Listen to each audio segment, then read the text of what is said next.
এখানে কুম্ভ মেলাটা বিগত 700 বছর ধরে বন্ধ হয়ে আছে।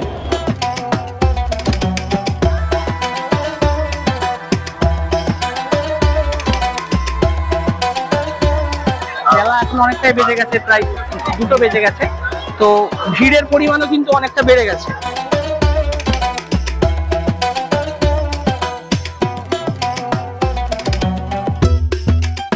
বরফের মতো শীতল জল।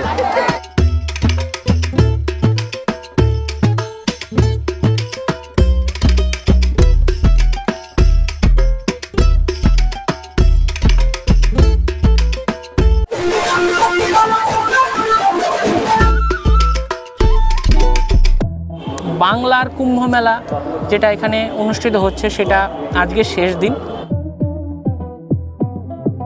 সত্যি খুব ভালো লাগলো। মহাকুম্ভে তো পৌঁছাতে পারিনি আমরা।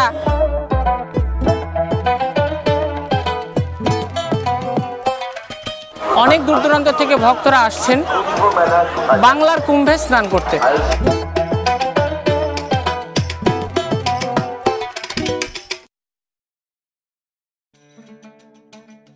বাংলার কুম্ভ মেলা 2025 এর গন্তব্যে আমাদের যাত্রা শুরু হচ্ছে আড়ংঘাটা রেল স্টেশন থেকে। আমরা এখন দাঁড়িয়ে রয়েছি আড়ংঘাটা রেল স্টেশনে। আমাদের গন্তব্যে যাওয়ার লোকাল ট্রেন চলে এসেছে ইতিমধ্যে। লোকাল ট্রেনে যাত্রা করে আধ ঘন্টার মধ্যে আমরা পৌঁছে গেলাম কল্যাণী জংশন স্টেশনে। কল্যাণী স্টেশনে নেমে 4 নম্বর প্ল্যাটফর্ম দিয়ে বাইরে বেরিয়ে আসলাম। কল্যাণী স্টেশনের 4 নম্বরের দিক থেকে বেরিয়ে এইখানে আসলে যে ম্যাজিক গাড়িগুলো দেখতে পাচ্ছেন, এই গাড়িগুলোই যাবে ত্রিবেণীর উদ্দেশ্যে, কল্যাণী থেকে ত্রিবেণী।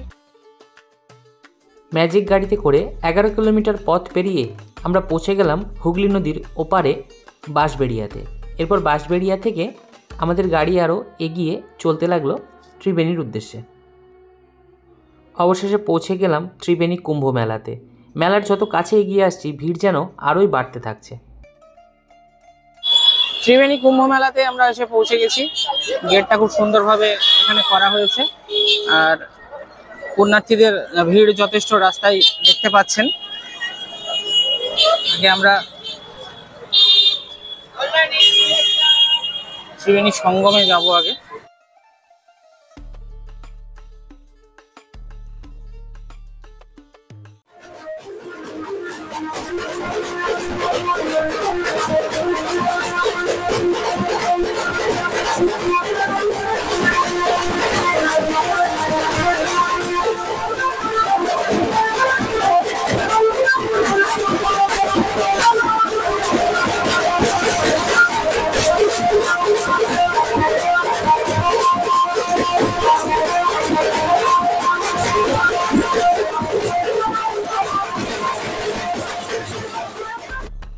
আমরা পৌঁছে গেছি ত্রিবেণী সঙ্গম ঘাটে, কিন্তু ঘাটে প্রবেশ করার আগে আমরা দেখে নেব মনসামঙ্গল কাব্যের সঙ্গে সম্পর্কিত, সেই সাথে বেহুলা লক্ষিন্দরের সাথে সম্পর্কিত নেতা ধোপানির মন্দির ও সেই সংলগ্ন স্থানটি।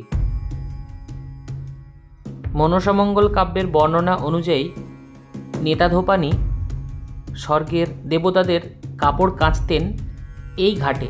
এই যে পাথরটি আপনারা দেখতে পাচ্ছেন যার উপরে অনেক ফুল ছড়ানো রয়েছে, এই পাথরটির ওপরেই নেতা ধোপানি দেবতাদের কাপড় কাচতেন বলে কথিত আছে। এর গায়ে রয়েছে অনেক পুরানো একটি মনসা মন্দির, যার প্লাস্টারগুলো খসে পড়ে গেছে, আর তার ঠিক বাঁ পাশেই রয়েছে একটি পুরানো শিব মন্দির। সেই শিব মন্দিরে আমরা সবাই ভক্তি ভরে প্রণাম জানালাম প্রভুর উদ্দেশ্যে।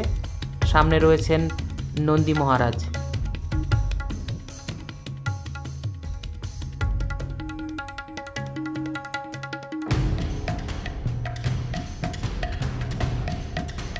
এই মন্দিরের গা ঘেঁষেই রয়েছে ত্রিবেণী মহাশ্মশান। আমরা ওপর থেকে উকি ঝুঁকি মেরে খানিকটা দেখার চেষ্টা করলাম।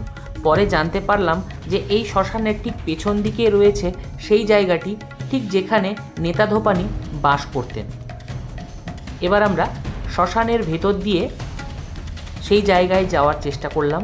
দেখতে পাচ্ছেন আপনারা ডান দিকে শ্মশান রয়েছে এবং অনেক মানুষজনও সেখানে বসে রয়েছে।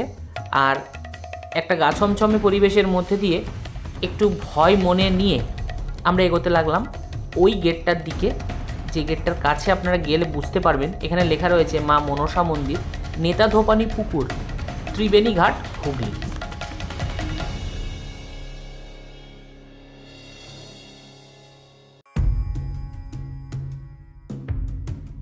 জায়গাটি বেশ খানিকটা নিচুতে অবস্থিত, যেহেতু নদীর একেবারে ধারের এলাকা, সেজন্য কয়েকটা সিঁড়ি বেয়ে আমরা নিচে পৌঁছাতে লাগলাম নেতাধোপানির সেই বাস করার জায়গাটিতে।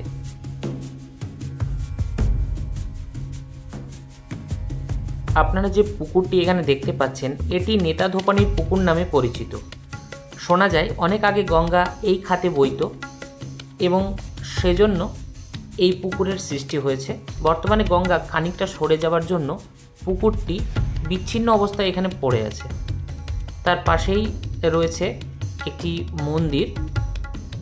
ঠিক এইখানেই নাকি নেতাধোপানির ছোট্ট কুটির ছিল, যে জায়গাটিকে সংস্কার করে পরবর্তীকালে এই মন্দিরটি বানানো হয়েছে এবং এখানে মা মনসার একটি মূর্তি নিত্য পূজিতা। এই মন্দিরের পাশ দিয়ে শ্মশানের একটি অংশ দেখা যাচ্ছে, সাথে গঙ্গাটাকেও আপনারা দেখতে পাচ্ছেন। নেতাধোপানির পুকুর দেখা হয়ে গেলে আমরা সেই শ্মশানের ভেতর দিয়ে আবার ফিরতে লাগলাম আমাদের মূল গন্তব্য ত্রিবেণী সঙ্গম ঘাটে।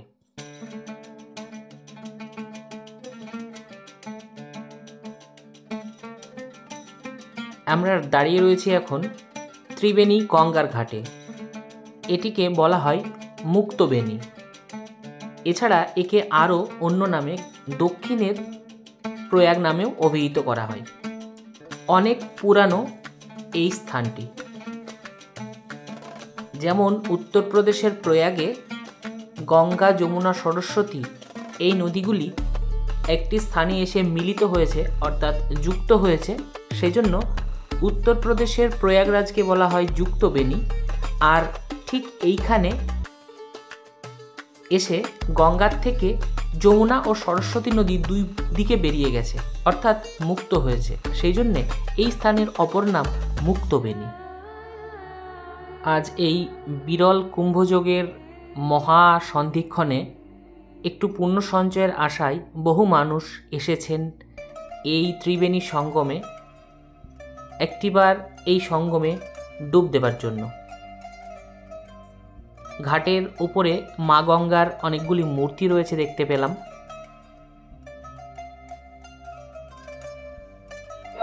মূল সঙ্গমে দাঁড়িয়ে রয়েছে এখন। বাংলার এই কুম্ভ মেলা শুধু এপারেই হচ্ছে না, নদীর ওপারে কল্যাণীর মাঝের চরেও একই সাথে কুম্ভ মেলা এবং স্নান অনুষ্ঠিত হচ্ছে। ঘাটের দুদিকে অনেক দেবতার ছোট বড় মন্দির রয়েছে এবং অনেক কারুকাজ করা রয়েছে ঘাটের চারিদিকে। এটি মূল ঘাট হলেও এই কুম্ভ স্নানের জন্য একটি ঘাটকে নির্দিষ্ট করা হয়েছে, যেটি হলো সপ্তর্ষি ঘাট। আমরা এবার সেই সপ্তর্ষি ঘাটে যাব, ঠিক যে ঘাটে সাধু সন্তরা বা হিমালয় থেকে আসা সন্ন্যাসীরা স্নান করেছেন। যেতে যেতে দেখলাম রাস্তার ধারে এই মাঠে দূরে দেখা যাচ্ছে একটা মঞ্চ রয়েছে, আর এদিকে আরও একটি গেট রয়েছে, মহাতীর্থ ত্রিবেণী কুম্ভ মেলায় স্বাগত। মানুষের ভিড় উপেক্ষা করে আমরা ধীরে ধীরে এগিয়ে চলেছি সপ্তর্ষি ঘাটের দিকে।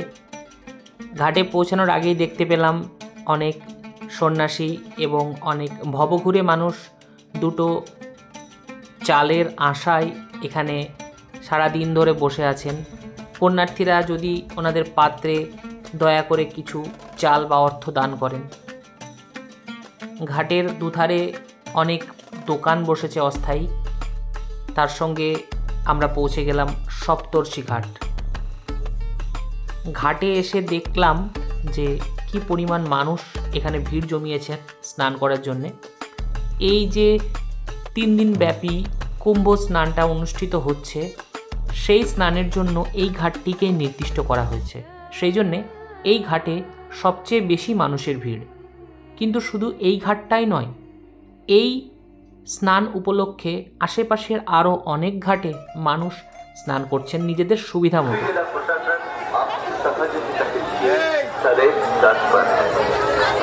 पारंपरिक त्रिवेणी कुंभ मेला 2025 इस महान तीर्थ यात्रा में ত্রিবেণী কুম্ভে বিশাল পরিমাণ পুণ্যার্থী এসেছেন। আজকে মেলার শেষ দিন, স্নানেরও শেষ দিন এখানে আজকে। আমি এখন রয়েছি সপ্তর্ষি ঘাটে বা সপ্তঋষি ঘাট, যেটা স্নান চলছে। অনেক পুণ্যার্থী এখানে স্নান করছেন। আমার এই সাইডটাতেও দেখুন অনেক পুণ্যার্থী স্নান করছেন। আর নদীর ওপারে কল্যাণী মাঝের চর, ওখানেও স্নান চলছে। এখান থেকে দেখা যাচ্ছে পবিত্র গঙ্গায় ডুব দিতে অনেকেই এসছেন। প্রয়াগরাজে যাদের পক্ষে যাওয়া সম্ভব নয়, তারা বাংলার এই কুম্ভ, যেটা এবার চতুর্থ বর্ষে পড়েছে, সেই কুম্ভতে স্নান করতে অনেক দূর দূরান্ত থেকে ভক্তরা আসছেন বাংলার কুম্ভে স্নান করতে। আরও অন্যান্য ঘাটেও যথেষ্ট পরিমাণ পুণ্যার্থীদের ভিড় রয়েছে দেখতে পাচ্ছেন। আর যেটা বলছিলাম নদীর ওপারে, ওই যে আমি দেখানোর চেষ্টা করছি কল্যাণী মাঝের চরে, ওখানেও আজকে কুম্ভমেলা উপলক্ষে শাহী স্নান অনুষ্ঠিত হচ্ছে। পবিত্র গঙ্গা, যা দর্শন করাও অনেক সৌভাগ্যের ব্যাপার। আর এই পবিত্র গঙ্গাতে, এই পবিত্র পুণ্যতিথিতে যে বিশেষ যোগের সৃষ্টি হয়েছে, সেই যোগে পাপ মোচনের জন্য, পাপ ক্ষয়ের আশায় মানুষ একটিবার মা গঙ্গার বুকে ডুব দিতে চান।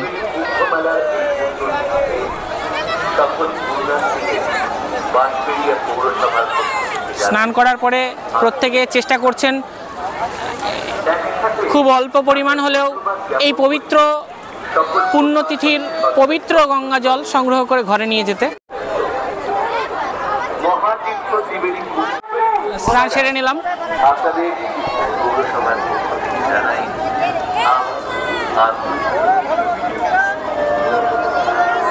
ড্রোনের মাধ্যমে নজরদারি চালানো হচ্ছে সমস্ত ঘাটগুলোতে, স্নানের ঘাটগুলোতে।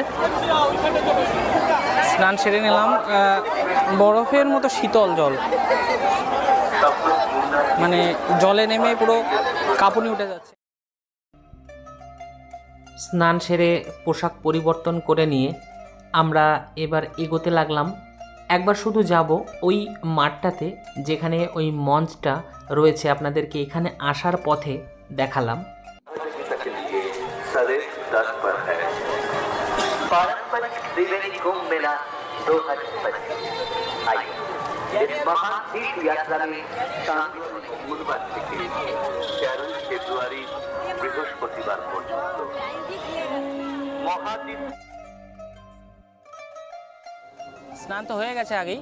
তো এবার আমরা এই যে শিবপুর মাঠ যেটা রয়েছে একদম ঘাটের উল্টো দিকে, রাস্তার উল্টো দিকে বড়, এটা খেলার মাঠই হবে সম্ভবত। এই মাঠে আমরা এখন এসে বসেছি। এখানে ভেজা আমাদের যে পোশাকগুলো ছিল, সেই পোশাকগুলো কিছুটা যাতে শুকিয়ে নেওয়া যায়, অনেকেই এখানে পোশাক শুকিয়ে নিচ্ছেন, আমরাও সেটাই এখানে করছি। আর আপনারা দেখতে পাচ্ছেন দূরে যে এখানে গঙ্গা মিশনের পক্ষ থেকে এখানে খিচুড়ি প্রসাদ দেবার ব্যবস্থা করা হয়েছে এবং অনেক ভক্তবৃন্দ দেখতে পাচ্ছেন লাইন দিয়ে দাঁড়িয়ে এখানে খিচুড়ি গ্রহণ করছে। যেহেতু রোদের জোর একটু বেশি আছে, সেই জন্যে খোলা মাঠে সেরকম লোক চোখে পড়ছে না। আর এই মাঠের একটা দিকে কুম্ভ স্নান মহোৎসবের পক্ষ থেকে এখানে যে পরিচালনা সমিতি আছে, সেই সমিতির পক্ষ থেকে এখানে একটা মঞ্চ ব্যবস্থা করা হয়েছে এবং এখানে বিভিন্ন রকম এই কুম্ভ মেলা সংক্রান্ত বিভিন্ন রকম সাংস্কৃতিক অনুষ্ঠান, সেগুলো এখানে অনুষ্ঠিত হয় যেটা মনে হচ্ছে দেখে। আর সব মিলিয়ে গোটা এলাকাটায় একটা গমগম করছে পরিবেশ। চত্বরটা, গোটা চত্বরটা মানে গমগমে পরিবেশ। একটা উৎসব তো অবশ্যই, এটা বাৎসরিক উৎসব। এই নিয়ে চতুর্থ বর্ষে এটা পড়লো উৎসবটা। তো যেটা শুনেছিলাম যে 700 বছর আগে অবধি এখানে কুম্ভ মেলা নিয়মিত হতো, কিন্তু কোনো এক বিশেষ অজানা কারণে, অজ্ঞাত কারণে এখানে কুম্ভ মেলাটা বিগত 700 বছর ধরে বন্ধ হয়ে আছে। আর যেটা জানা যায় যে গঙ্গাসাগর থেকে গঙ্গাসাগর স্নানের পরে সেই সমস্ত সাধু সন্ন্যাসীরা এখানে এসে বিশ্রাম নিতেন গঙ্গাসাগর থেকে ফেরার পথে, এবং সেই উপলক্ষে মাঘ মাসের পূর্ণিমা তিথিতে এখানে শাহী স্নান অনুষ্ঠিত হতো। এবং সেই যে 700 বছর আগে এখানে স্নান হতো সেটাও সেই সমকালীন বিভিন্ন সাহিত্যে বা গ্রন্থে এটার উল্লেখ পাওয়া যায়। কোনো এক অজ্ঞাত কারণে এটা বন্ধ হয়ে গেছে। যে কোনোভাবেই এইটা আবার এখানকার যে সমিতি আছেন বা এখানকার শুভবুদ্ধি সম্পন্ন মানুষ আছেন, ওনারা আবার এই জিনিসটাকে, আগের ঐতিহ্যটাকে, আগের যে সংস্কৃতিটাকে, বাঙালি হিন্দুর যে সংস্কৃতি সেটাকে ফিরিয়ে আনার ব্যবস্থা করেছেন। এবং এই নিয়ে 4র্থ বর্ষে আমাদের এই বাংলার কুম্ভ মেলা যেটা এখানে অনুষ্ঠিত হচ্ছে সেটা আজকে শেষ দিন। তো এখানে এসে খুব ভালোই লাগলো। আশা রাখবো যে এর পরবর্তীতে বা পরবর্তী বছরে বা সামনে কোনো বছরে আবার আরেকবার সন্তদের চানের পরে আমরা সবাই স্নান করে মুক্ত হয়ে এখন মাঠে বসে আছি। অনেক সাধু সন্ত মাঠে এসেছে বা দেখতে এসেছি, বা ওনাদের আশীর্বাদ চরণধুলি পাওয়ার জন্য এখন এখানে বসে আছি, বা সাধুদের সাথে দর্শনও হয়েছে। ভালো লাগলো, খুব ভালো লাগলো সত্যি। সামনে আবার যদি ঠাকুর আসতে দেয় আবার আসবো। সত্যি খুব ভালো লাগলো। মহাকুম্ভে তো পৌঁছাতে পারিনি আমরা, এই কুম্ভে এখানে এসে স্নান করে মন প্রশান্তিতে ভরে গেল। এই মাঠের একটি দিকে একটি মঞ্চ, যেটা বলছিলাম আপনাদের, মঞ্চটা করা হয়েছে এই পরিচালনা সমিতির পক্ষ থেকে। সেখানে এই কুম্ভ মেলা সংক্রান্ত নানা ধরনের সাংস্কৃতিক মনোজ্ঞ অনুষ্ঠান অনুষ্ঠিত হয় বলে মনে হলো। যেটা মঞ্চটা আপনাদের দেখাচ্ছি, আর তার সঙ্গে দেখাচ্ছি মাঠের পারিপার্শ্বিক পরিবেশ। তার সাথে এখানে রয়েছে অনুষ্ঠান সূচি 11, 12, 13ই ফেব্রুয়ারি কখন কি হচ্ছে সেটা এখানে রয়েছে। তার সঙ্গে এই মঞ্চের পাশেই রয়েছে কয়েকটি যজ্ঞ কুণ্ড, যেখানে বিশ্বজনের হিতার্থে যজ্ঞ অনুষ্ঠিত হয়। তার ঠিক পাশেই রয়েছে একটি শিব পার্বতীর মূর্তি। এখানে আপনারা দেখতে পাচ্ছেন অনেক সাধুরা এই মাঠেও বসে রয়েছেন। অনেকে ওনাদের কাছ থেকে বিভিন্ন ধর্মমূলক কথা শুনছেন বা অনেক উপদেশ গ্রহণ করছেন। এবার মাঠ থেকে ফেরার পথে আরেকবার যাব সপ্তর্ষি ঘাটে, গিয়ে দেখব এখনকার ওখানে ভিড়ের পরিস্থিতি ঠিক কীরকম। সবাই চাইছেন যে শেষ মুহূর্তে একটু পুণ্য সঞ্চয়ের যে সুযোগ রয়েছে। আজকে মেলা শেষ দিনে, শেষ লগ্নে মেলা চলছে, সেই শেষ সময়ের পুণ্য সঞ্চয়ের যে সুযোগ সবাই চাইছেন সেই সুযোগ নিতে। তাই যত বেলা যাচ্ছে, বেলা এখন অনেকটাই বেজে গেছে, প্রায় 2টো বেজে গেছে, তো ভিড়ের পরিমাণও কিন্তু অনেকটা বেড়ে গেছে। দেখুন, ঘাটের কোনো জায়গাতে কিন্তু ফাঁকা নেই।